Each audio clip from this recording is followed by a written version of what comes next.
नमस्कार, आदाब, सत श्री अकाल, गुड इवनिंग। मेरा नाम है निशांत और मैं आज आपसे शेयर करने वाला हूँ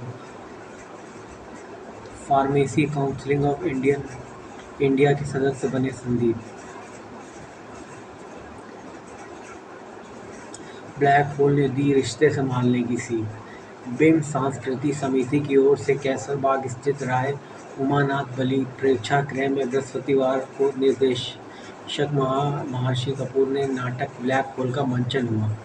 संस्कृति मंत्रालय, नई दिल्ली की रंगमंडल योजना और भारतीय स्टेट बैंक के सहयोग से पेश किए गए इस नाटक में पद, पैसा और प्रतिष्ठा की आंधी दौड़ में डूबती मानवीय नैतिकता का सशक्त रूपक बनकर उभरा। लेखक राम किशोर नाम के इस नाटक ने आधुनिक परिवार की टूटी संरचना को गहरे बिंबों में उकेरा। मंच पर गुरुदत्त पांडे, ऋतु श्रीवास्तव, मुस्कान सोनी, आकाश सैनी, महर्षि कपूर और विवेक रंजन सिंह के सशक्त अभिनय ने कथा को जीवंत बना दिया। ब्लैक होल एक चेतावनी है कि यदि समय रहते रिश्तों और मूल्यों को नहीं संभाला गया तो चमक के पीछे केवल शून्य ही रह जाएगा।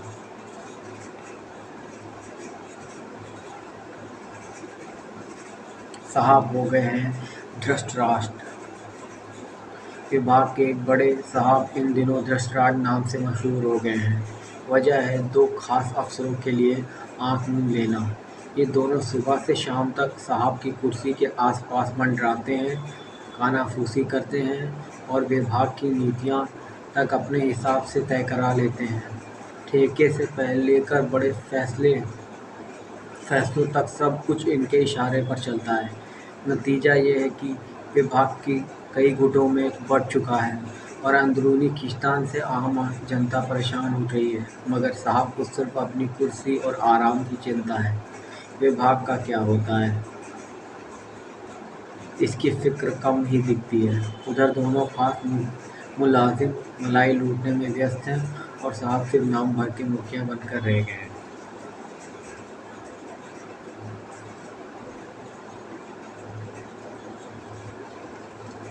तूफान पर है वाहवाही का मौसम। गांवों के मुखियाओं का कार्यकाल खत्म होने को है, मगर वाहवाही का मौसम पूरे उफान पर है। कुछ गांवों में विकास के नाम पर ऐसी चमक दिखाई जा रही है कि अधिकारी ढोल पीट पीट कर दूसरे प्रदेशों में मेहमान बुला रहे हैं। लेकिन इसी चमक के पीछे फाइलों में अंधेरा पसरा है। 1 दर्जन से ज़्यादा गांवों के मुखियाओं पर विकास में अनियमितता के आरोप हैं और जांच रिपोर्ट की भी गड़बड़ी की दस्तक कर चुकी है। इसके बावजूद फाइलें ऐसी दबाई गई हैं जैसे चुनाव से पहले सच बाहर आना मना हो। सवाल यह है कि अगर सब साफ है तो जांच धूल क्यों खा रही है? विकास दिखाया जा रहा है, जवाबदेही छिपाई जा रही है। नई पीढ़ी के ईमान की हिफाजत वक्त की ज़रूरत। नदवी, लखनऊ। दारुल उलूम नदवातुल उलमा के प्रबंधक मौलाना सैयद बिलाल अब्दुल हसन नदवी ने कहा कि मौजूद समय में इस्लाम की शिक्षा की कमी से नई पीढ़ी के किरदार में गिरावट आ रही है। ऐसे में युवाओं के ईमान और नैतिकता की हिफाजत वक्त की अहम ज़रूरत बन गई है। मौका था बृहस्पतिवार को दारुल उलूम नदवातुल उलमा के सभागार में आयोजित मस्जिदों के इमामों की सालाना बैठक का।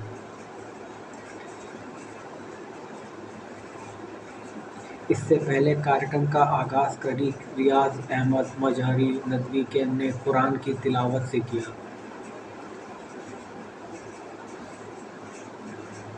नदवा के महासचिव मौलाना सैयद अम्मार अब्दुल अली हसन नदवी ने कहा कि नई पीढ़ी के ईमान और किरदार की हिफाजत के लिए नशे के बढ़ते चलन पर रोक लगानी